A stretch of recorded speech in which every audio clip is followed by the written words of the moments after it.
안녕하세요. 저는 경기도에 살고 있는 30대 중반 여자입니다. 현재 제가 겪고 있는 이 상황에 대해 여러분들께 말씀을 좀 드려야 할 것 같아 이렇게 사연을 신청하게 되었습니다. 남편과는 결혼 생활한 지 3년 차가 되었고, 남편이 원치 않아 아이는 아직 없지만 부부 사이에 별다른 문제 없이 좋은 관계를 유지하면서 잘 지내고 있었어요. 시부모님도 워낙 좋으신 분들이셔서 저를 잘 챙겨주셨고 3년 동안 너무 행복했었어요. 그런데 어느 날부터 남편과 시댁 식구들의 행동들이 신경 쓰일 정도로 평소와는 달라진 모습으로 저를 대하는데 좀 당황스러웠어요. 무슨 이유 때문인지 전혀 알지 못하는 상태에서 변화된 모습들을 받아들이기에는 저는 아직 준비가 되어 있지 않았었죠. 남편과 시댁 식구들에게 느꼈던 제일 큰 감정은 저와 거리를 두기 시작한다는 거였어요. 그래서 이렇게 사는 건 아닌 것 같아 제가 혹시 실수라도 한 게 있냐며 남편한테 최근에 받았던 상처들에 대해 솔직하게 다 털어놨어요. 제 말을 진지하게 듣던 남편은 갑자기 이런 말을 꺼냈습니다. 내가 봤을 때 당신이 좀 예민한 것 같은데? 우리 식구가 달라진 모습이 있었다면 내가 먼저 느끼고 있었겠지. 요즘 스트레스 받는 일이라도 있었어? 나까지 이상한 사람 만들면 어떡해? 우리가 결혼한 지 벌써 3년 차야. 서로 어느 정도 익숙해질 수 있는 시기이고, 전보다는 감정 표현에 대해 충분히 무뎌질 수 있는 시간이라고 생각해. 내 말 무슨 뜻인지 알겠지? 사소한 거 하나하나 따지고 들면 피곤해서 어떻게 살아. 맨날 얼굴 볼 때마다 웃는 모습만 보여줄 수는 없는 거잖아. 사람마다 감정 기복이 다른데 당신 얼굴 볼 때마다 항상 웃으면서 대해줄 수는 없는 거라고. 그래도 우리 가족만큼 이해해주고 배려해주는 가족도 없을걸? 내가 평소에 이런 말 한 적 있었어? 나 그렇게 예민한 성격도 아니고 사소한 감정 기복 정도로 느끼고 있었던 거 아니야. 최근 들어 갑자기 다들 나한테 신경질적으로 대하고 있잖아. 어느 정도까지는 나도 이해하려고 노력 많이 했었어. 그런데 오늘 일은 너무 심하다고 생각되지 않아? 다들 나를 완전 무시했잖아. 내가 말을 시켜도 대답도 안 하고 인상만 쓰고 있는데 어떻게 접근을 할 수가 있겠어. 특히 어머님한테 잘못한 게 있으면 말해달라고까지 얘기했는데 대꾸도 안 하셨어. 그런데 어머님 뒤에 있던 아가씨가 뭐라고 그랬어? 조용히 좀 하자면서 사람 귀찮게 한다고 나한테 대놓고 짜증을 냈잖아. 거기에다가 당신이 한술 더 떠서 분위기 파악 못한다고 눈치 없이 앞으로 결혼 생활 할 수 있겠냐며 앞으로 함께 살아갈 세월이 막막하다고 나에게 막말을 퍼붓지 않았어? 나는 최근 들어 전체적으로 분위기가 많이 안 좋은 것 같아 내 딴에는 밝게 웃으면서 지내고 싶어서 최선을 다해 노력했는데 돌아오는 건 결국 서운함 뿐이잖아. 당신이 노력한 건 알겠는데 방금 얘기했잖아. 사람마다 그날의 기분이 다 다른데 당신이 밝게 다가온다고 억지로라도 웃어야 한다는 거야? 사람이 왜 이렇게 이기적이야? 뭐? 내가 이기적이라고? 맨날 얼굴 보는 것도 아닌데 오래간만에 얼굴 봤으면 그래도 서로 조심해야 되는 게 최소한의 배려 아닌가? 나는 뭐 괜히 당신 집에 가서 잘하지도 못하는 애교 부리고 분위기 풀려고 노력한 줄 알아? 그럼 나까지 똑같이 했으면 좋겠어? 나한테 말 한마디 걸어도 툴툴거리면서 신경질적으로 행동했으면 좋겠냐고. 아무리 그날따라 기분이 안 좋고 말 못할 사정이 있더라도 힘들게 모였으면 좋게 마무리 짓고 헤어지는 게 낫지. 계속 그렇게 얼굴 붉히고 있으면 다음번에 다시 만났을 때 좋은 감정으로 서로를 대할 수 있겠어? 오히려 더 악화만 되지. 어떤 일 때문에 힘든 건지 설명도 안 해주는데 나보고 어쩌라는 거야? 같이 인상 쓰면서 관계 유지하라는 거야? 결혼 초부터 그랬다면 그러려니 하겠지만 3년 동안 잘 지내왔었고, 무슨 일이 있더라도 서로 대화로 잘 풀어나갔었어. 그런데 이번에 느끼는 내 감정은 평소와 너무 다르다고. 이런 오해 점점 쌓이지 않게 하려면 당신이 설명을 해줘. 무슨 이유 때문에 그런 건지 나한테 말은 해줄 수 있잖아. 어머님만 그러는 게 아니라 당신부터 시작해서 가족 전체가 나를 힘들게 하고 있잖아. 아, 이럴 거면 모이지를 말던가. 너 원래 이런 성격이었어? 네가 불편하게 생각하면 어떠한 일이든 전부 다 설명해 줘야 되는 거야? 사람이 왜 이렇게 이기적인 건데? 남편은 되려 저에게 짜증부터 냈어요. 갑자기 변해버린 시댁 식구 전체가 저를 너무 힘들게 만들었고, 이런 생활에 적응을 하지 못한 저는 삶의 의욕을 잃어버렸습니다. 남편은 제가 상처를 받든 말든 신경조차 쓰지 않았고, 저와 함께 사는 삶이 지긋지긋하다면서 자리에서 일어나 밖으로 뛰쳐나갔습니다. 해결할 수 있다면 좋겠지만 남편까지 저에 대한 마음을 전혀 알아주지 못해서 속이 뒤집어질 정도로 많이 답답했었고, 이런 관계가 언제까지 유지될지 몰라 화병이 걸릴 것 같았어요. 밖으로 뛰쳐나간 남편이 집으로 돌아올 때까지 잠 한숨 못 자고 기다리고 있는데, 다음 날이 되어서도 돌아오지 않았고, 수십 번 전화를 해봤지만 받지도 않았습니다. 날이 밝아오고 잠 한숨 못 잔 상태에서 남편한테 다시 한번 전화를 하려 했는데, 이미 병원에 있다는 문자가 날라왔어요. 직업이 정형외과 의사인 남편은 그날 병원에 있었다며 저와 같은 공간에 있으면 답답해서 들어오지 않았다는 충격적인 말을 꺼냈습니다.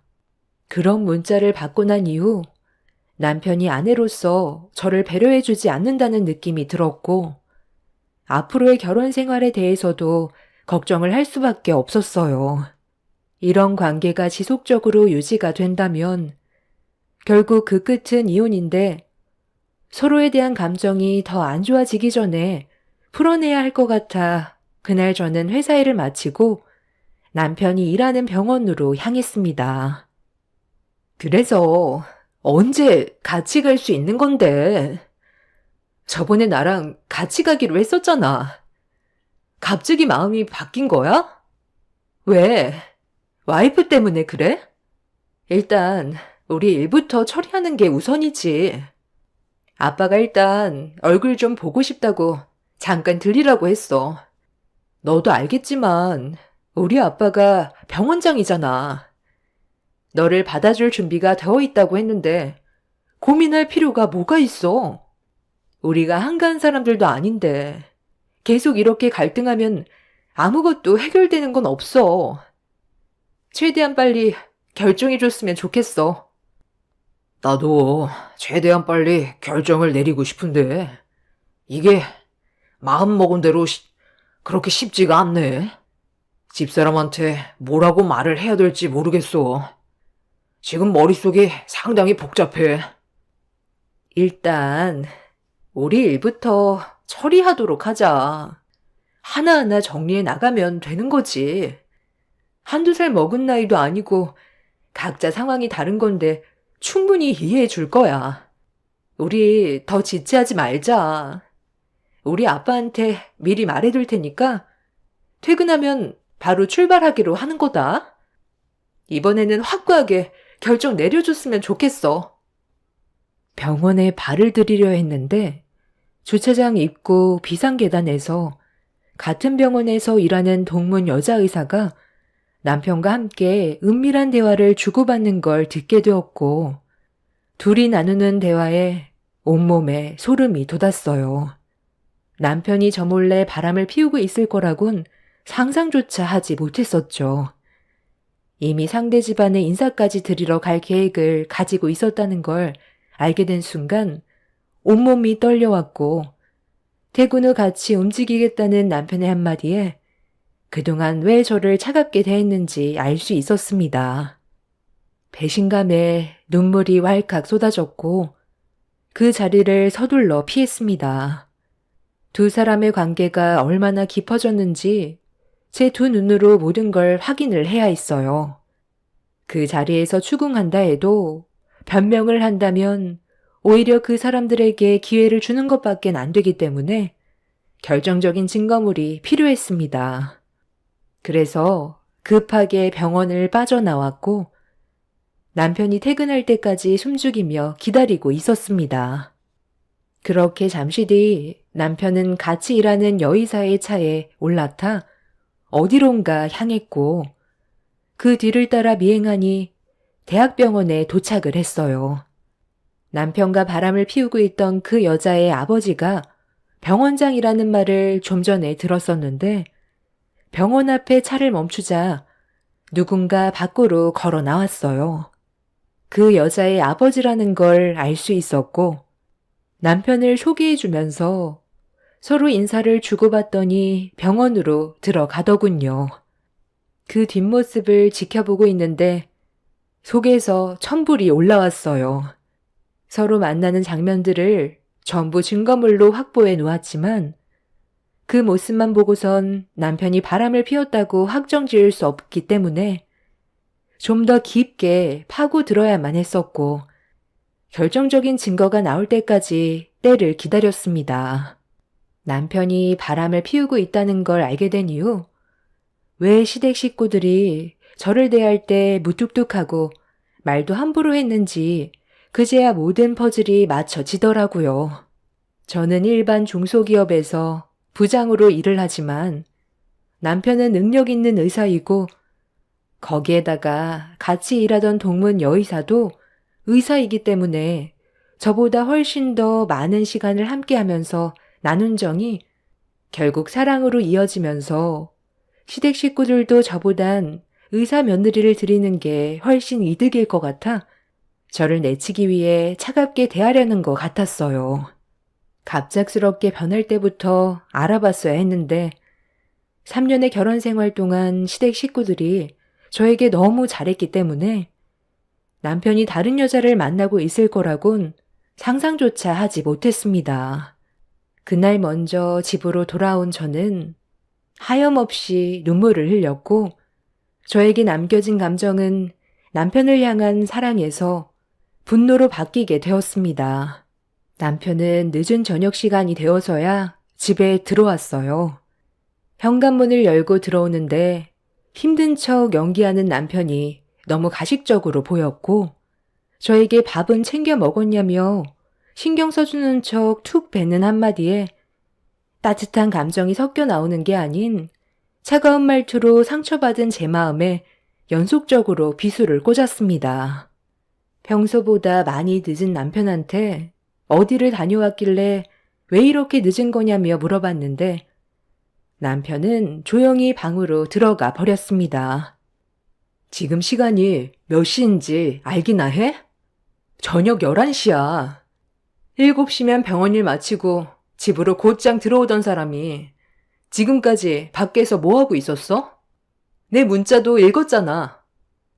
아, 여러 가지로 해결해야 될 일들이 많았어. 나중에 내가 다 설명할게. 지금은 때가 아니라서 좀 더 기다려줘. 나도 지금 머릿속이 상당히 복잡하거든. 그렇겠지. 엄청 복잡할 거야. 몸뚱이는 하나인데 양쪽으로 왔다 갔다 해야 되니까 얼마나 힘들겠어. 그래서 그때가 언제인데? 너는 내가 기다려줄 거라고 생각해? 나 오늘 환자도 많았고 체력적으로 많이 힘들어서 좀 쉬어야 할 것 같으니까 나중에 다시 얘기하자. 일단 내 마음부터 어느 정도 정리가 돼야 설명을 해주지. 당신 변명 듣고 싶지도 않아. 어차피 나랑 이혼하자는 말일 텐데 왜 이렇게 뜸을 들여? 네가 왜 갑자기 나를 다른 모습으로 대했는지 충분히 알았거든. 나도 너에 대한 감정이 더는 남아있지 않아. 이혼 준비 너만 하는 것도 아니고 내가 받은 상처에 대해서 전부 보상받을 거니까 각오하는 게 좋을 거야. 너 설마 내가 바람을 피운다고 생각하냐? 요즘에 그냥 여러 가지로 힘들어서 그런 건데 너한테 좀 소홀했다고 바람 피웠다는 말을 어떻게 아무렇지도 않게 꺼낼 수가 있어? 나도 보는 눈이 있고 듣는 귀가 있어. 네가 아무리 철저하게 숨긴다 해도 꼬리가 길면 밟히는 법이라고. 이제 제발 좀 솔직해지는 게 어때? 남편은 머리가 너무 아프다면서 더 이상 대화하고 싶지 않다며 방으로 들어가 버렸어요. 저는 아무 잘못도 없이 두 눈 뜨고 코 베었는데 본인은 바람 같은 건 생각해 본 적도 없다면서 함부로 판단하지 말라며 되려 저에게 화를 냈어요. 이미 제가 모든 걸 다 목격했는데도 끝까지 오리발인 남편한테 너무 큰 실망과 배신감에 그날 하루 종일 일도 손에 안 잡히고 눈물만 흘렸어요. 저는 그날 이후 제대로 된 결정적인 증거물을 확보하기 위해서 돈 주고 사람을 시켜 남편의 하루를 감시했어요. 어떤 생활을 하는지 모든 걸 파헤쳐야 했습니다. 그런데 남편과 부부싸움이 있었을 때 제가 바람 피우고 있다는 걸 말해서 그런지 행동 하나하나에 조심하고 있다는 걸 알 수 있었습니다. 딱히 눈에 띌 만한 행동을 하지 않았었고 조금도 의심될 만한 증거물은 확보하지 못했어요. 저보다 머리가 좋은 사람이라 제가 감시하고 있다는 것도 어느 정도는 눈치채고 있었을지도 모른다는 생각에 이혼을 하게 되더라도 제가 받은 피해에 대해 제대로 된 보상을 받아야 할 것 같아 남편 방에 녹음기를 설치해 뒀어요. 남편이 바람 피우고 있다는 걸 알게 된 이후부터 각 방을 쓰게 돼서 방 안에 혼자 있는 남편이 어떤 행동을 하고 있는지 확인을 해봐야 했죠. 그렇게 매일 아침 남편이 출근하면 남편 방에서 녹음기 꺼내서 확인을 해봤어요. 그리고 며칠간 남편 방의 녹음기를 확인하던 순간 제가 자고 있던 시간에 남편이 누군가와 통화를 시작했습니다. 여자와 전화 통화를 하고 있었는데 이미 제가 생각했던 것보다 둘의 관계는 상당히 진지한 관계까지 흘러간 상태였어요. 아, 해외에서 생활하는 게 얼마나 힘든데. 그건 좀 너 생각해보는 게 좋지 않을까? 그래, 나도 네가 무슨 생각하는지 알아. 당연히 해외가 더 살기는 좋겠지. 하지만 여기 있나 해외로 가나 크게 달라질 건 없을 것 같아. 나도 아버님이 조급해 하시는 거 충분히 이해해. 하지만 좀 더 신중하게 결정을 내리고 싶을 뿐이야. 이게 단순한 문제가 아니잖아. 집사람이 우리 둘의 관계를 의심하고 있다고. 그런데 이런 상황에 갑자기 해외로 간다고 하면 뭐라고 생각하겠어? 나는 최대한 좋게 정리하고 싶어. 이런 식으로 상처 주고 떠나보내면 평생 후회할 것 같아. 오래 걸리지 않을 거니까 조금만 기다려주고 침착하게 행동하자. 뭐? 아버님이 내일 얼굴 보고 싶어 한다고? 뭐 또 같은 말 반복일 텐데 잔소리 듣고 싶지도 않고 뭐든 서두르면 체하게 되어 있어. 알았어. 내일 병원에서 다시 얘기하자. 남편은 저와의 관계를 끊어낸 뒤에 해외로 이주할 생각까지 가지고 있었고 제가 자고 있을 때 그런 대화를 나눴다는 게 너무 큰 충격이었어요. 이미 저에게는 어떠한 감정도 남아있지 않다는 걸 확실하게 알 수 있었습니다. 그래도 남편은 저에게 마지막 배려랍시고 지저분하게 헤어지는 게 아닌 서로 최대한 좋게 끝내고 싶다는 말로 마무리를 지었지만 본인은 바람 피울 거 다 펴놓고 이미 상간녀 집안에 인사까지 드렸으면서 본인이 마음이 넓은 것 마냥 행동하는 그런 모습들이 저를 더 화가 나게 만들었습니다. 피해자는 저인데 본인도 어려운 결정을 내린 것처럼 말을 하는 모습이 너무 실망스러웠어요. 이미 남편은 저와 헤어지기 위한 준비를 하고 있었기 때문에 저도 더 이상은 함께할 마음이 없었습니다. 아무리 과거에 저에게 잘했어도 바람은 절대로 용서해 줄 수 없는 잘못된 행동이기 때문에 저희 부부관계는 여기까지 하는 게 옳은 거라 생각했었어요. 그래서 그날 저녁 남편이 퇴근하고 집에 들어왔을 때 거실 테이블 위에 이혼 서류를 올려놓았습니다. 거실로 천천히 걸어오던 남편은 제가 올려놓은 서류 봉투를 꺼내 들었고 그 안에는 이혼 서류와 함께 남편 방에서 녹음된 음성과 대학병원에까지 쫓아가 미행했던 사진들까지 전부 다 확인시켜 주었습니다. 남편은 제가 이렇게까지 할 줄 몰랐는지 많이 놀란 얼굴로 저를 바라보았지만 순순히 이혼을 해주겠다며 위자료는 주겠지만 바람 피운 건 절대 아니라고 얘기했어요. 그 말을 꺼내는 순간 결국 감정이 터져 버렸습니다. 뭐? 바람 피운 게 아니라고? 증거물들이 이렇게 수두룩하게 나왔는데 끝까지 발뺌하는 거야? 같이 일하는 동료 의사인 그 여자가 피해를 보게 될까봐 그런 거야? 그 정도는 감안하고 바람핀 거 아니었어? 나는 당신이랑 그 여자를 절대로 용서하고 싶지 않아. 둘이 도망가려고 해외 거주지까지 알아봤으면서 왜 계속 거짓말인데? 당신이 단면적으로 봤을 땐 충분히 오해할 만한 요소들이 있지만 나는 정말 결백해. 하지만 지금 내 상황을 설명해 주고 싶지는 않아. 그러니 우리 그냥 여기서 조용히 끝내는 걸로 하자. 어차피 너도 나에 대한 감정이 떠나가 버린 상태잖아. 나는 네가 상처받지 않았으면 좋겠어. 하늘에 걸고 맹세하는데 절대 바람 아니고 그 사람은 조언을 해준 것뿐이야. 우리가 함께 살아오는 동안 내가 당신한테 실망시켜준 적 없잖아. 우리 둘의 성공적인 결혼 생활을 하기 위해 최선을 다하며 노력해왔다고. 그만큼 나는 당신에게 진심이었지. 가벼운 마음으로 만나서 장난으로 결혼한 거 아니야.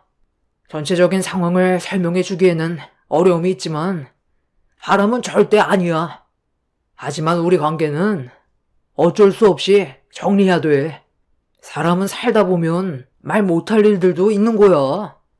너와 나와의 관계도 마찬가지고. 풀리지 않는 답답함에 많이 힘들겠지만 오히려 모르는 게 더 좋을지도 몰라. 그러니 우리 좋게 해결하자. 당신이 원하는 건 내가 다 해줄 테니까 그만 흥분하고 정리하자고. 참네. 도대체 말 못할 그 상황이라는 게 뭔데? 오해라면 풀면 되잖아. 당신이 그런 오해를 불러일으켜서 내 손으로 이혼 서류를 내밀게 만들었으면 당신한테 잘못이 있는 건데 이대로 오해만 쌓이게 만들어 놓고 바람은 아니고 말 못할 일이 있어서 어쩔 수 없이 이혼을 해야 한다는 말을 하면 나는 앞으로 어떻게 살라는 건데? 당신과 시댁 식구들이 갑자기 나를 차갑게 대하기 시작했을 때 얼마나 많은 상처를 받았었는지 알아? 제발 속 시원하게 설명을 해달라고. 당신 혹시 애 생겼니? 그래서 그런 거야? 쓸데없는 말 하지 말고. 일단 나 3일간 미국 학회 좀 참석해야 될 것 같아. 나한테 정말 중요한 일이라 일단 다녀오고 나서 우리 관계 다시 얘기하도록 하자고. 원하는 대로 다 해줄 테니까 조금만 기다려줘. 나도 머릿속이 정리가 되지 않아 많이 힘든 상태야. 당신한테 그러한 상처를 주고 싶은 마음은 없었는데 이런 식으로 오해를 만들었을지는 몰랐어. 나에게 조금 더 시간이 필요하니까 내 머릿속이 어느 정도 정리가 됐을 때, 당신한테 말할 준비가 됐을 때 그때 전부 다 얘기할게. 그러니 지금 당장 힘들어도 조금만 참아줘. 남편이 무슨 생각을 가지고 있는 건지 전혀 알 수가 없었어요. 제가 이혼 서류를 내밀고 그동안 가지고 있던 증거물들을 보여줬을 때 당황하면서 말까지 더듬을 줄 알았는데 저를 보며 침착하게 행동하면서 본인은 절대 바람 피우는 게 아니라고 되려 저에게 믿어달라는 말로 설득시키고 있었습니다. 남편은 저에게 진지한 눈빛을 보내고 있었지만 이미 상처를 여러 번 받았던 저로서는 신뢰가 가지 않았습니다. 더군다나 3일간 미국 학회에 참석해야 된다는 말에도 신빙성이 떨어져 다른 계획을 꾸미고 있을지도 모른다는 생각에 머릿속은 너무 복잡했었어요. 남편은 이혼 서류와 증거물들을 가지고 방 안으로 들어갔고 저는 그 모습을 바라보며 입술을 깨물고 있었어요. 제가 상상했던 건 남편한테 이혼 서류를 내밀고 증거물을 보여줬을 때 아니라고 발뺌하면서 저를 더 이상 사람 취급도 안 하고 격해진 감정으로 안 좋은 말을 주고받다가 결국 서로에게 물리적인 행동까지 저지를 줄 알았는데 남편이 너무 침착하게 행동해서 많이 당황스러웠어요. 결국 그날 해결된 건 아무것도 없이 남편은 아침 일찍 캐리어에 짐을 싸고 집 밖을 나섰습니다. 그 모습을 지켜보고 있는 저도 정말 멍청해 보였어요. 남편의 행동을 믿고 싶지 않은데 함부로 대할 수도 없었고 결국 등을 돌린 남편의 뒷모습을 지켜보고 있는데 갑자기 남편이 뒤를 돌며 저에게 다녀오겠다는 한마디를 꺼냈어요. 항상 출근 전에 저에게 3년 동안 빼먹지 않고 했던 말인데 그 말을 듣자마자 눈물이 왈칵 쏟아졌고 그 자리에 주저앉아 오열을 할 수밖에 없었습니다. 남편은 그렇게 떠나가 버렸고 3일이라는 시간이 흘러버렸어요. 그 시간 동안 연락 한 번 없었는데 4일이 지나가고 있는데도 어떠한 연락도 없어서 집에 언제 올 거냐는 문자를 남겼지만 답장은 없었습니다. 전화를 해보니 핸드폰은 꺼져 있었고 이런 상황을 시댁 식구들은 알고 있는지 확인해 보기 위해 전화를 했는데 역시나 받지 않더군요. 저도 전부터 안 좋은 감정과 상처를 받았던 터라 더는 연락을 기다리지 않았는데 뭔가 느낌이 좋지가 않았습니다. 일주일 동안 연락 한 번 없다는 건 말이 안 되는 일이라 걱정을 안 할 수가 없었어요. 떠나기 전에 저에게 분명 다녀와서 좋게 해결하겠다고 하던 남편이 말도 없이 잠적했을 일도 없고 상황이 좀 이상하게 흘러가는 것 같아 전화도 안 받는 시댁에 직접 찾아가게 되었습니다. 그렇게 집 앞에서 초인종을 눌렀지만 어떠한 인기척도 느끼지 못했어요. 시댁 앞에서 저 혼자 발만 구르고 있는데 한참을 기다려도 집안에 불도 꺼져 있고 어떤 움직임조차 느껴지지 않아 허탕만 치고 소득 없이 집으로 돌아갔습니다.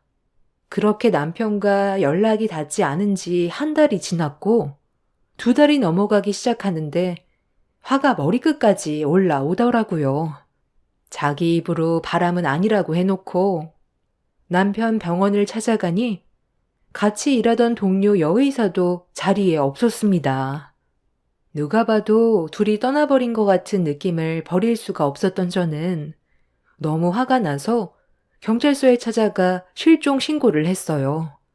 제가 겪고 있던 상황에 대해 전부 다 설명했고 그렇게 남편의 행적을 찾기 위해 조사가 진행이 되었습니다. 시간이 많이 걸린다는 말에 경찰서에서 연락이 오기만을 기다리고 있었는데 남편이 사라진 지 3개월이 지난 시점에 경찰서에서 연락이 왔어요. 담당 경찰은 남편 이름인 조성욱 씨가 해외로 떠난 건 아닌 것 같다면서 최근 날짜의 출국자 명단에는 기록되어 있지 않다는 충격적인 말을 꺼내었습니다. 추가적인 조사는 좀 더 진행을 해야겠지만 아직 국내에 있다는 말에 저에게 거짓말을 했다는 걸 뒤늦게 알게 되자 화가 머리끝까지 치밀어 올랐어요. 그래서 분노한 저는 다시 한번 시댁으로 달려갔고 집안을 때려 부숴서라도 시댁에 쳐들어갈 생각으로 시댁 앞에 도착했는데 그동안 연락도 없이 모습을 감췄던 시댁 집안에 불이 켜져 있었습니다. 도대체 무슨 일을 꾸미고 있는지 전부 다 알아야 했던 저는 사정없이 문을 두드리면서 문을 열어달라며 한바탕 난리를 쳤어요. 도대체 다들 무슨 짓을 꾸미고 있는데 왜 저만 따돌리는 건데요? 3달 동안 연락 한 통 없이 잠적했잖아요. 그이는 3일간 미국 학교 떠난다고 짐 싸서 나가더니 연락도 안 돼서 경찰에 실종 신고해보니까 추국자 명단에는 그의 이름이 없다고 했어요. 다들 도대체 저한테 왜 그러는 거예요? 그 사람 어디 있어요? 지금 한국에 있잖아요. 에휴, 나도 그동안 정말 답답했다. 그런데 이게 너만의 문제가 아니야. 우리도 마음고생이 얼마나 많았는지 아니? 지금 우리 성욱이 대학병원에 입원 중이다. 검사 받고 있는데 너한테 어떻게 말을 해야 될지 몰라 지금까지 끌고 있었던 거야. 내 아들이 근위 영양증이라고 희귀질병을 앓고 있었다는데 너는 모르고 있었니? 갑자기 손이 떨리고 걷는 것도 불편해지기 시작했다던데 전혀 눈치채지 못하고 있었던 거야? 나도 지금 눈앞에 펼쳐진 현실을 믿고 싶지 않다만 3달 전부터 상태가 점점 안 좋아지기 시작했는데 다른 환자들보다 증상이 좀 더 심한 것 같더구나. 내 아들이 너한테 절대로 말하지 말라고 해서 그동안 말도 못하고 너무 힘들었었어. 이 병이 근육을 지방으로 변하게 만드는데 아직까지 치료약이 없다고 하더라. 그래서 다방면으로 도움을 받아보려 했지만 해결 방법을 찾지 못하고 있었어. 해외에서는 치료 방법이 있을 줄 알았는데 그것도 아니란다. 점점 할 수 있는 일들이 적어지게 될 테고 도움의 손길이 필요하게 될 텐데 문제는 다른 사람들보다 증상 악화가 생각보다 빨라서 남들보다 평균 수명이 짧다더구나. 우리 가족들도 갑자기 이런 상황이 닥쳐서 정신적인 충격이 엄청났었는데 성욱이는 너부터 걱정하더라. 이 사실을 알게 되면 젊은 나이인 네가 앞으로 남은 인생을 병간호만 하면서 살아야 되는데 그런 삶을 만들어주고 싶지 않다고 절대로 말하지 말라고 했었어. 그러다 보니 숨기는 일들이 많았고 말 못하는 상황들이 많다 보니 표정도 안 좋았는데 네가 내 아들이 바람 피우는 걸로 오해를 했었다며? 그래서 도저히 안 될 것 같아. 어쩔 수 없이 너한테 전부 털어놓는 거다. 어미인 내 마음은 어떻겠니? 의사 생활도 접어야 되고 몇 년 후에는 평생 병원에만 입원해 있어야 하는데 내가 맨정신으로 너를 태할 수 있었겠어? 지금 성욱이는 병원에 입원 치료 중이고 일단 근위영양증 증세가 악화되는 걸 조금이라도 더디게 하기 위해서 약물 치료를 하고 있는 중이다. 둘 사이 아이가 없는 게 다행이지. 100% 유전이 된다더라. 전혀 상상조차 하지 못했던 말을 듣게 되었고 도저히 믿을 수 없었던 저는 너무 큰 충격을 받아 시모와 함께 병원으로 향했어요. 저와 마주하게 된 남편은 많이 놀란 듯 했지만 현실을 받아들였고 그동안 솔직하게 털어놓지 못해서 미안하다며 고개를 떨군 채 눈물을 흘리고 있었네요. 남편은 의사로서 자신이 걸린 병이 완치될 수 있는 방법을 찾기 위해 노력해왔지만 아무것도 해결되는 건 없었고 30대인 제 인생을 망치고 싶지 않아 본인이 앓고 있는 병에 대해 말하지 못한 거였어요. 저에게 짐이 되기 싫었다며 다른 좋은 남자 만나 새로운 시작을 하길 원했었는데 3일간 병원에서 치료만 받고 이혼 도장 찍으려다가 갑자기 다리에 이상이 생겨 힘이 풀리면서 계단을 굴러 골절상을 입었다며 온몸에 근육이 빠지고 있다는 걸 느끼고 있어 너무 두려운 나머지 이런 모습 보여주고 싶지 않아 연락을 하지 못했다고 그동안 속 시원하게 말하지 못한 부분에 대해 저에게 미안해했어요. 3달 전보다 확실히 몸 상태는 많이 안 좋아 보였습니다. 남편과 같은 병원에 있던 동료 여자 의사는 치료에 필요한 약물을 가지고 들어왔고, 최대한 여러 방법을 찾아보려 노력했지만 증상을 억제시키는 방법 외에는 해결할 수 있는 건 없었다면서 의사로서 해결해주지 못해 미안하다며 괴로워하고 있었네요. 이런 사실을 알게 된 저 또한 정신적인 충격이 너무 컸었어요. 그런데 문제는 남편이 저와 이혼을 하길 원합니다. 한 번뿐인 남은 제 인생이 불행한 삶을 사는 걸 원하지 않고 있어요. 앞으로 더욱더 힘들어질 테고 온몸에 근육이 다 빠지게 되면 제가 체력적으로 버티지 못할 거라면서 그 전에 좋은 남자 만나 새 출발하길 원하고 있습니다. 남편은 현실적으로 얘기하고 있는 중이지만 저는 그동안 남편의 마음을 몰라준 거에 대해 너무 미안해 곁을 지켜주고 있어요. 다리가 골절이 돼서 아직 병원에 입원 중인데 그 모습을 보게 된 부모님께선 제 인생이 간호만 하다가 다른 남자 만날 시기도 놓치고 끝날까봐 이혼을 얘기하고 있습니다. 결국 이 문제로 부모님과 저와 언성을 높였어요. 오로지 제 결정이고 남편 옆을 지켜주고 싶은데 남편이 어제 저에게 눈물을 흘리면서 애원을 하더군요. 이혼해 달라고요. 자기 옆에서 제가 고생하는 걸 보고 싶지 않고 행복하게 사는 걸 보고 싶다며 소원이라고 합니다. 남편 곁에 있고 싶다는데도 거절하는 남편을 어떻게 해야 할까요? 짐이 되기 싫다는데 눈앞에 보이는 현실들을 보고도 모른 척 할 수가 없어요. 이 상황에서 제가 이혼을 하는 건 사람이 할 짓이 못 될 것 같거든요. 남편은 자기가 이혼을 해주지 않는다고 더 안 좋은 모습으로 저에게 상처를 주고 있습니다. 저를 떼어내려고 발버둥 치고 있어요. 앞으로 어떻게 하면 좋을지 여러분들의 의견을 듣고 싶어요. 그 사람 곁에 머물러 주는 게 서로를 위한 길이 아닌 건가요? 머릿속이 정리가 되지 않아 너무 힘드네요.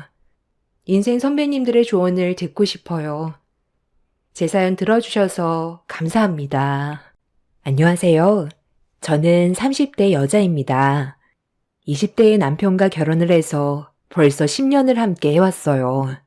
그동안 살아오면서 여러 가지로 어려운 부분들이 많았지만 그래도 열심히 노력한 결과 현재는 어느 정도 안정적인 생활이 가능해졌습니다. 그런데 여유가 생겼다고 생각하고 있는 저와 다르게 항상 저를 부족하게 여기던 시어머니와 한바탕 난리가 난 적이 있었어요. 사람마다 생각하는 기준이 다르긴 하지만 그래도 지금까지 살아온 세월을 되돌아봤을 때 예전과는 확실히 많은 변화가 있었지만 시모는 남편과 저를 비교했을 때 남편이 너무 손해본다고 속으로 생각하고 있었는지 시모와 둘만의 시간을 가질 때면 항상 저에게 상처되는 말들을 쉬지 않고 퍼부어댔어요. 하루 이틀 그런 것도 아니라서 그냥 한 귀로 흘려듣고 말았는데 시모는 그런 저의 태도가 마음에 안 들었는지 남편이 없을 때 저에게 물건을 집어 던졌어요. 그동안은 그냥 듣기 싫은 말들을 했었다면 이번에 보인 행동은 저를 상당히 당황스럽게 만들었어요. 남편이 있을 때와 없을 때의 차이가 꽤 나기는 했었지만 그렇다고 물건을 던진 적은 단 한 번도 없었는데 점점 더 지나칠 정도로 심해지는 모습은 너무 실망스러웠습니다. 그래도 저보다 한참 어른이시고 남편의 어머니면서 안 좋은 모습을 보인다는 건 남편의 얼굴에 먹칠을 하는 거나 다름없는데 시모는 그런 건 본인에게 중요해 보이지 않았어요. 시모가 던진 유리컵이 제 머리에 맞기라도 했다면 엄청난 사고로 이어질 뻔했던 일인데도 시모는 유리컵이 제 머리 옆으로 스쳐 지나갔던 게 많이 아쉽기라도 한 듯 또 다른 물건을 잡으려 하길래 남편과 평생 영 끊고 싶지 않으면 잘 생각하시라고 강하게 시모를 향해 경고했어요. 저에게 유리컵을 던진 행동부터가 법적 처벌을 받을 수 있는 건데 그래도 남편을 보고 그날은 꾹 참았습니다. 그 이유는 남편이 박사과정을 받고 대기업 연구소에 입사를 했는데 저는 그동안 20대에 남편과 결혼을 해서 지금까지 쉬지 않고 교대 근무를 해왔어요. 남편의 뒷바라지를 해오면서 중간에 아이까지 낳아 친정엄마의 도움으로 지금까지 제 상황에 맞게 정말 열심히 앞만 보며 달려왔는데 시모는 그런 제가 노력한 건 보려하지 않고 남편이 대기업 연구소에서 높은 연봉을 받는 거에 비해 제가 한 게 없다고 생각했습니다. 그러다 보니 시모를 상대하고 싶지도 않았고 그냥 할 도리만 해왔는데 저에 대한 불만이 날이 가면 갈수록 커지면서 유리컵까지 던진 걸 보면 저를 내치고 싶어 하는 것 같아 더 이상은 시댁에 오고 싶지가 않았어요. 시모와 얼굴을 마주하기만 하면 마음의 상처를 많이 받다 보니 차라리 얼굴 안 보고 사는 게 좋을 것 같아 그날 집으로 돌아가면 이 문제를 남편과 함께 진지하게 대화로 풀어갈 생각이었어요. 그렇게 저는 바닥에 깨진 유리컵을 청소한 뒤 집으로 돌아갈 준비를 하고 있었는데 때마침 남편이 시부와 함께 집으로 돌아왔어요. 남편은 제가 집으로 돌아갈 준비를 하고 있는 모습을 보더니 제 표정을 살피기 시작했습니다. 어머니가 또 당신 힘들게 했어?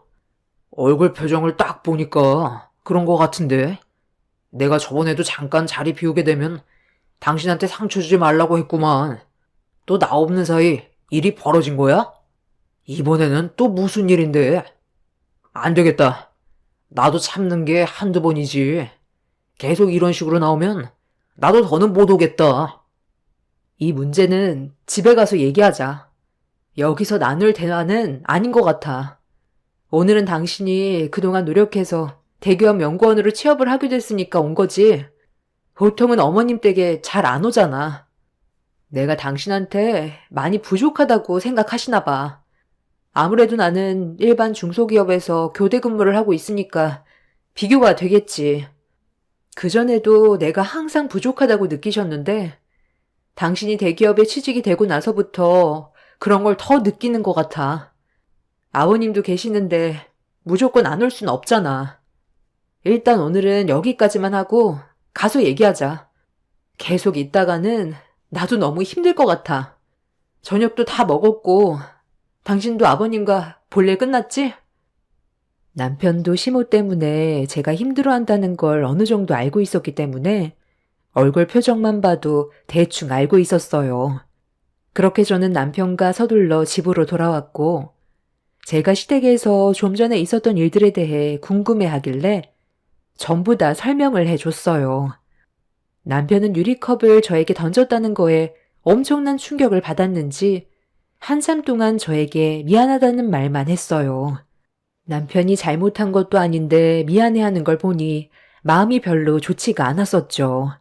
남편도 시모에게 많은 실망을 했었는지 그날 이후 시모에게 전화가 와도 받지를 않았고 저도 마찬가지로 별로 대화를 하고 싶지 않아 시모의 전화를 안 받았어요. 괜히 또 쓸데없는 말을 듣게 될 게 뻔한데 괜히 감정 상하는 것보단 연락 자체를 하지 않고 받지 않는 게 좋을 것 같아 그냥 무시하면서 넘어갔습니다. 처음에는 며칠간 전화가 오더니 저희가 시모의 연락을 피하고 있다는 걸 느꼈는지 더 이상은 전화가 오지 않았어요. 그렇게 한동안 조용하게 지내고 있었는데 시부에게 전화가 왔습니다. 동훈아, 너희 엄마가 좀 이상하다. 며칠 전부터 물 한 잔 안 마시고 아무것도 먹지를 않는데 말을 하지 않으니까 갑자기 왜 그러는지 모르겠다. 하도 말을 안 하길래 답답한 마음에 글이라도 써서 왜 그러는 건지 알려달라고 하니까 너희 엄마가 너를 좀 불러달라고 하더라. 네가 오면 알려주겠다는데 계속 방치할 수도 없으니까 일단 너한테 전화를 하긴 했는데 많이 바쁘지 않으면 집으로 좀 올 수 있겠어? 일단 너희 엄마 먼저 살리고 봐야지. 며칠 전부터 갑자기 시모에게 연락이 없더니 저희 때문에 금식을 하고 있는 것 같아 보였어요. 화가 많이 났는지 물 한 모금 안 마신다는 말을 들었을 때 저희 부부는 많이 놀랐었죠. 결국 이 문제로 직접 시댁을 갈 수밖에 없었는데 남편이 시모가 계신 방문을 조심스럽게 열어서 안을 살펴보는 순간 깜짝 놀란 얼굴로 시모에게 화를 냈어요. 남편 뒤에서 시모를 바라봤는데 삐쩍 말라서는 몰골이 말이 아니었습니다. 시부에게 전화통화로 들었을 때처럼 시모의 상태는 심각해 보였어요. 그 모습을 보고 있던 저는 도대체 뭔 생각으로 식음을 전폐하는지 이해할 수가 없었습니다. 남편이 한숨을 내쉬면서 시모에게 뭐 하는 짓이냐고 화를 냈는데도 시모는 아예 남편의 말을 들을 생각도 하지 않았어요. 그냥 눈만 감고 있는데 곧 쓰러질 것처럼 보여서 남편은 최대한 화를 가라앉히면서 일단 물을 건네드렸어요. 시모는 남편이 건네주는 물을 처음으로 마시더니 겨우 입을 열었습니다. 그런데 그 말을 듣고 있던 저희 부부는 시모에게 너무 큰 실망을 했어요. 너는 엄마의 아들이면서 도대체 왜 전화를 안 받는 거야? 너를 낳아준 엄마보다 옆에 끼고 있는 네 마누라가 더 좋다는 거니? 어떻게 둘 다 똑같이 그럴 수 있니? 며칠 전에 어머니랑 이 사람이 같이 있었을 때 어떤 일이 있었는지 대충 들었어요. 엄마는 이 사람이 법적 소송으로 가길 원하고 있는 거예요? 아버지도 모르셨죠? 어머니가 이 사람한테 어떻게 했는지 아세요? 유리컵을 얼굴을 향해 던졌다고 했어요. 이게 맞는 거예요? 아버지도 이 사람이 그동안 얼마나 고생했는지 잘 아시죠? 저 이 사람 없었으면 박사과정 밟지도 못했고 대기업 연구원은 꿈도 못 꿨어요. 옆에서 정말 많은 내조를 해줬기 때문에 여기까지 올 수 있었다고요. 제가 잘나서 대기업 입사할 수 있었던 게 아니라니까요. 이번에도 그런 일이 있고 난 이후에 어머니의 행동에 너무 충격을 받은 것도 있긴 하지만 그동안 이 사람을 얼마나 멸시하고 싫어했는지를 확실하게 알 수 있었던 계기가 된 것 같아요. 그래서 더 연락을 하고 싶지가 않았었는데 이런 식으로 식음을 전폐한다고 해서 상황이 좋아질 것 같아요? 제가 봤을 땐 엄마는 아직까지 뭘 잘못하고 있는지 모르는 것 같아요. 그래서 오늘 확실하게 말씀드릴게요.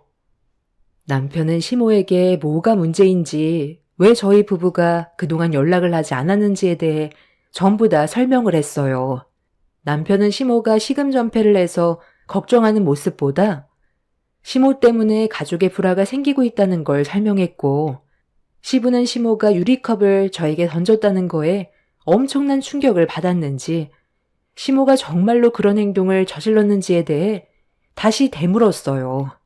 예상했던 대로 시모는 아무 말도 하지 않고 어두운 표정으로 저를 노려만 보고 있다가 처음으로 입을 열었습니다. 내 아들은 네가 아니었어도 충분히 대기업에서 일할 자격이 될 정도로 능력이 좋았었다. 내조 그거 얼마나 해줬다고 호들갑이야? 어찌됐든 네가 내 아들보다 많이 부족하니까 했던 말인데 그게 뭐 잘못됐니? 그래서 유리컵에 머리를 맞았어? 맞출 생각이었으면 너한테 직접 던졌을 거다. 이왕 이렇게 된 거 솔직하게 말하마.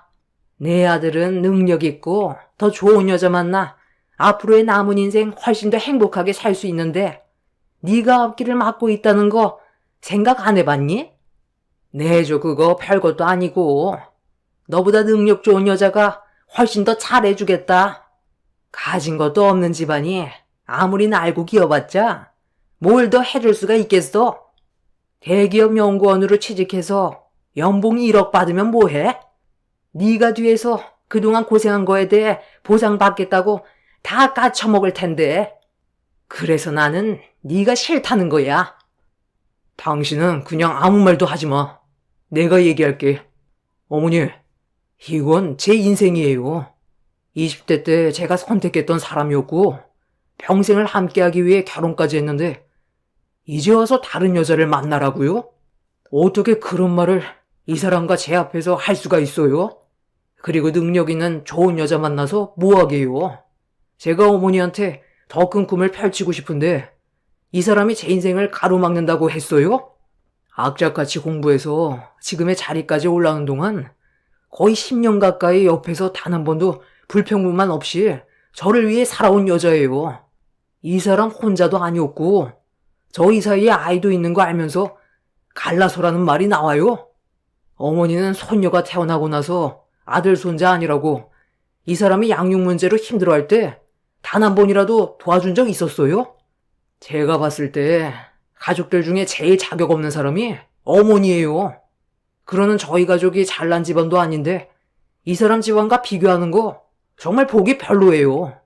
계속해서 저에게 실망만 안겨주면 평생 찾아오지 않을 생각이니까 생각 잘하셔서 행동하세요. 이 사람처럼 저를 맞춰줄 수 있는 여자 전 세계에 아무도 없어요. 그러니 제발 그만 좀 하세요. 다음에도 이런 식으로 시금 전폐하시면 그땐 그러시든지 말든지 신경조차 쓰지 않을 테니까 피곤한 일 만들어서 아버지 고생시키지 마시고 그냥 조용히 좀 살아요.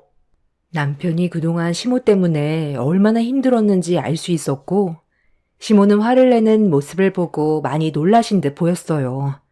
남편이 큰 소리를 치니까 제대로 말도 못한 채 고개만 돌리고 계셨는데, 왜 이런 분위기를 만들어 가족 간의 분열을 일으키려 하는 건지 이해를 할 수가 없었네요.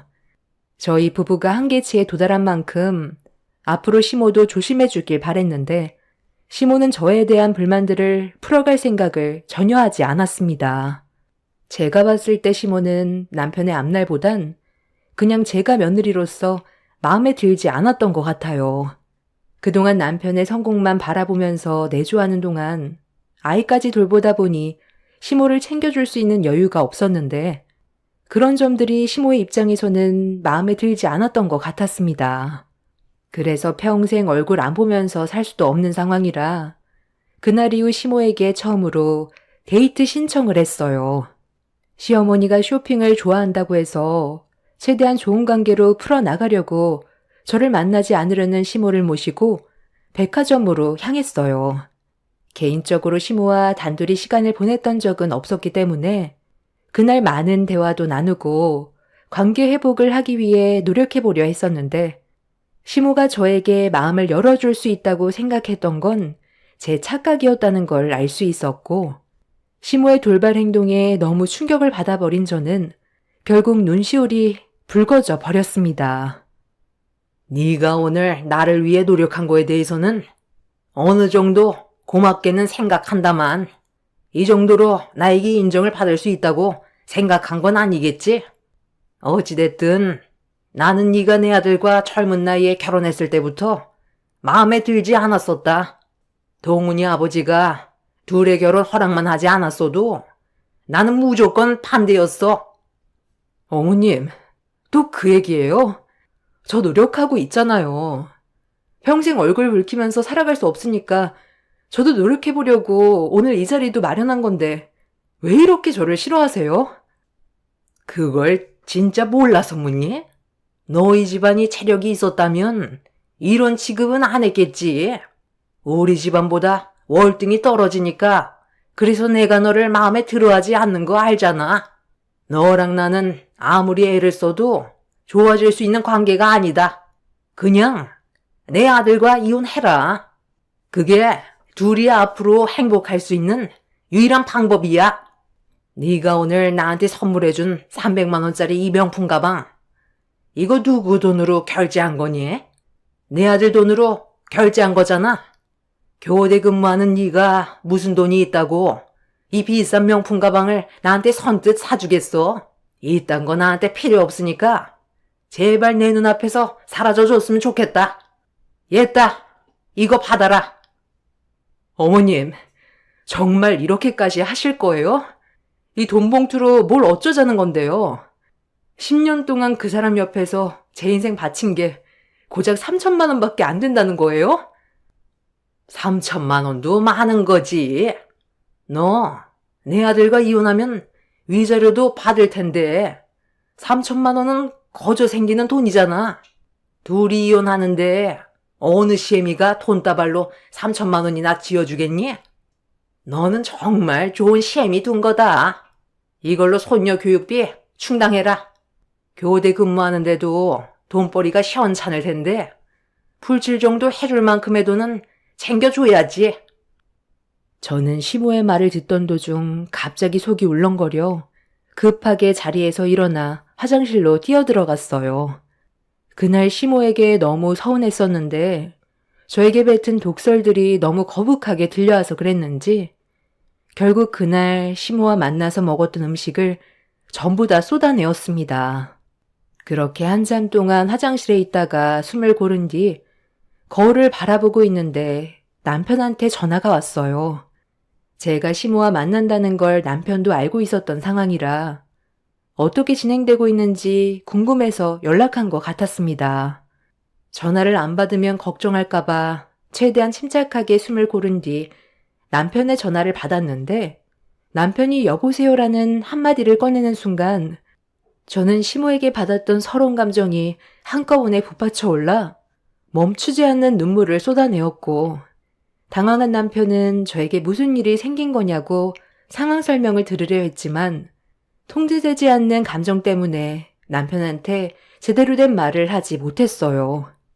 그렇게 한참 동안 눈물을 쏟아낸 뒤에 진정이 되고 나서 남편에게 어떤 상황이 있었는지에 대해 전부 설명해 줄 수 있었고 그렇게 제 말을 듣게 된 남편은 깊은 한숨을 쉬면서 본인도 직접 확인을 좀 해봐야겠다며 영상통화로 전화를 했어요. 시모가 저에게 어떤 모습으로 행동을 하고 있는지 전부 다 보길 원했습니다. 그렇게 남편과 영상통화를 연결해둔 상태로 다시 자리로 돌아온 뒤에 가방을 한쪽에 올려놓은 뒤 영상통화가 연결되어 있는 상태로 시모를 향해 올려놓았어요. 시모는 제가 자리에 앉자마자 또다시 막말이 이어졌고 이번엔 전보다 더 충격적인 상황이 펼쳐졌습니다. 생각 좀 해봤어? 한참 있다 왔으니 어느 정도 생각 정리는 됐을 테고 이제 답을 좀 들어볼까? 네가 우리 집안의 며느리로 있는 한 내가 살아있을 때까지는 힘든 일은 계속 반복이 될 거다. 네가 아무리 내 아들한테 잘한다 해도 이번에 봤지? 내가 시금 전폐하니까 결국 찾아왔잖아. 다음은 내가 뭔 짓을 할 것 같니? 아무리 네가 발버둥 쳐도 엄마인 나를 버릴 수 없다는 게 현실인 거다. 나는 앞으로 더 독해질 거고 둘 중 하나 피 볼 때까지 끝장 볼 거다. 갈 때까지 한번 가볼래? 아니면 이 3천만 원 가지고 내 아들 그만 놔줄래? 대기업에 아직 결혼하지 않은 처자들 많다더만. 그런 좋은 여자들은 시도 얼마나 좋겠니? 내 아들 인생길 환한데 가로막지 말고 이제 그만 이혼하거라. 너의 역할은 여기까지라는 거야.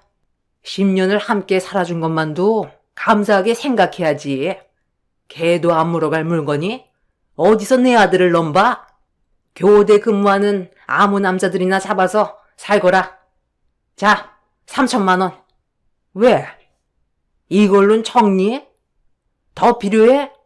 너한테는 3천만 원도 많아.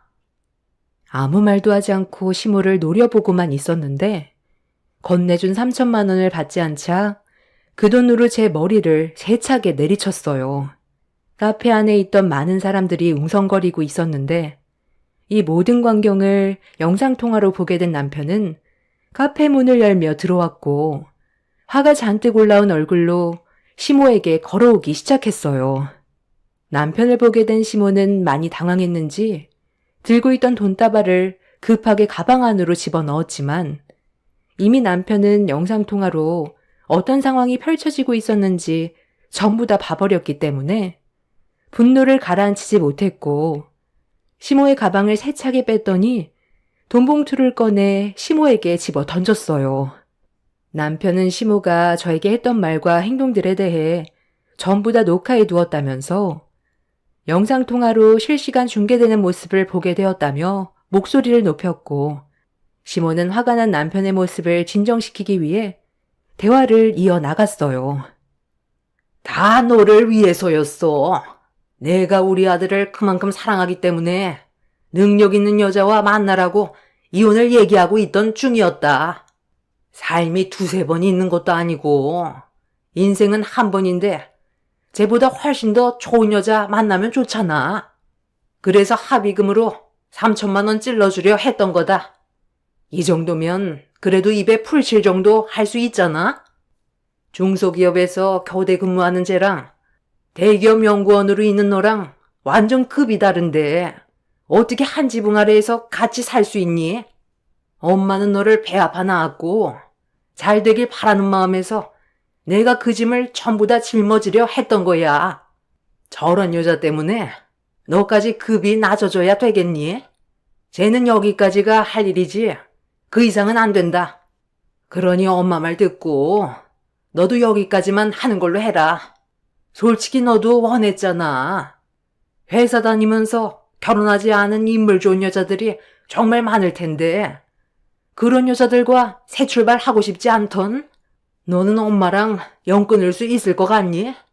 평생 얼굴 안 보면서 지낼 수 있어? 쟤는 이혼하면 남이지만 너랑 나는 피를 나눴잖아. 전류는 끊어낼 수가 없는 거다. 그러니까 엄마 말 듣고 며느리와의 관계를 정리해줬으면 좋겠구나. 한 번만 눈 딱 감으면 엄마가 정리 다 해줄게.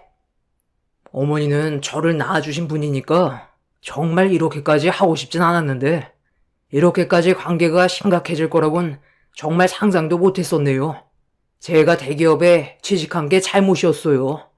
모두가 잘 먹고 잘 살기 위해 지금까지 앞만 보며 달려왔었고 그 오랜 시간 학업에 매진해서 겨우 박사과정 밟아 대기업 연구원에 들어갈 수 있었는데 어머니는 제 행복을 이런 식으로 걷어짜 버리시네요. 저번에도 설명드렸지만 이 사람은 저를 위해 10년의 인생을 바쳤어요. 어머니는 그동안 저를 위해 뭘 해주셨는데요. 대기업에 들어가기 전까지 뒷짐지고만 계셨지. 실질적으로 도와준 거 있었어요? 대기업에 취직하자마자 높은 연봉을 받는다는 말에 제 주머니에서 돈 빼갈 생각만 하셨지. 제가 이 자리에까지 올라오는 동안 도와준 건 아무것도 없었잖아요. 이 3천만 원, 이 사람이 10년간 저를 위해 희생하고 어머니한테 온갖 상처받아가면서 피해봤던 거에 대한 보상금으로 생각할게요. 그리고 저번에 유리잔까지 던졌다고 했죠? 만약에 그때 어머니가 던진 유리잔에 머리를 맞기라도 했다면 정말 돌이킬 수 없었던 일이 올 수도 있었던 심각한 상황이었어요. 법적으로 소송을 제기하지 않은 것만도 감사하게 생각하세요. 이 돈은 그에 따른 합의금으로 생각할 테니 그렇게 하시고. 그리고 이 명품 가방, 어머니가 들기에는 자격이 너무 없는 것 같네요. 이것도 이 사람이 들어야 될 자격이 있는 것 같으니까 도로 가져가겠습니다. 어차피 제 카드로 결제한 거니까 주고 싶은 건 제 마음이잖아요. 정말 이렇게까지 하고 싶진 않았었는데 어머니가 한 행동에 대해서 아버지한테도 영상 보냈어요. 아마 지금쯤 확인하셨겠죠. 아마 아버지도 예전과 같진 않으실 것 같네요. 마지막으로 천륜이라서 끊어낼 수 없다고 하셨는데 저는 제 가정이 우선이고 이런 식으로 행동하는 분을 제 어머니로 받아들이고 싶지 않습니다. 평생 얼굴 안 볼 거고 장례식장에 발도 들이지 않을 테니 그런 줄 아세요. 저를 사랑해서가 아닌 어머니는 돈을 사랑한 거겠죠. 능력 있는 여자는 그만큼 돈이 많으니까 더 많은 걸 바라기 위해 이런 식으로 행동한 거잖아요. 이게 무슨 저를 사랑해서 그런 거라는 말을 할 수가 있어요. 어머니는 저를 진심으로 사랑하지 않는 거라고요. 남편은 그동안 쌓였던 불만들이 터져나왔고 결국 시모는 남편의 막말에 상당한 충격을 받았는지 입을 다물지 못하고 있었어요. 남편은 시모한테 있던 3천만 원과 명품 가방까지 뺏어들어 저에게 건네주었습니다. 그렇게 한바탕 난리를 친 뒤 집으로 돌아왔는데 그날 이후 며칠 뒤 시부에게 연락이 왔어요. 시모가 정신이 나간 사람처럼 있었는데 잠깐 외출한 사이 시모가 사라졌다고 합니다. 그리고 지금까지 일주일 정도의 시간이 흘렀어요. 시부는 결국 시모에게 어떠한 연락도 되지 않자 실종 신고를 했는데 남편은 또다시 이를 꾸미고 있는 것 같다면서 더 이상 속아줄 생각은 없다고 신경 쓰지 말라고 하네요. 저번 일도 있고 해서 이번에도 저희가 찾으려는 줄 알고 있는 것 같습니다. 남편은 시모의 행동에 대해서 신경 쓰지 않고 있습니다. 저도 시모가 어떻게 되든 지금 현재의 감정 상태로는 상관하고 싶지는 않아요. 시모가 분명 충격을 받은 것 같긴 한데 실종한 것처럼 일을 꾸미고 또다시 저희 부부를 힘들게 할 것 같아 어떠한 행동도 하지 않을 생각입니다. 시부도 남편이 보내준 영상을 보고 난 이후 시모에게 실망을 많이 했는지 실종 신고 이후 어떠한 움직임도 없는 상태입니다. 그런데 이런 상황을 저에게 듣게 된 엄마는 저와 제 딸의 안전을 걱정하고 있어요. 사람이 분노했을 땐 상대방이 어떤 행동을 저지를지 모르기 때문에 최대한 조심해야 될 것 같다면서 이 상황을 심각하게 받아들이고 있어요. 요즘 세상이 너무 악해져서 그런 것 같습니다. 그래도 제 남편이 확고하게 대처를 해준 거에 대해 정말 고맙게 생각하고 있어요. 시모가 차후에 어떤 행동을 하던 절대로 받아주지 않으려고요. 그래야 저희 가정을 지킬 수 있을 것 같네요. 제 사연 들어주신 분들 감사합니다.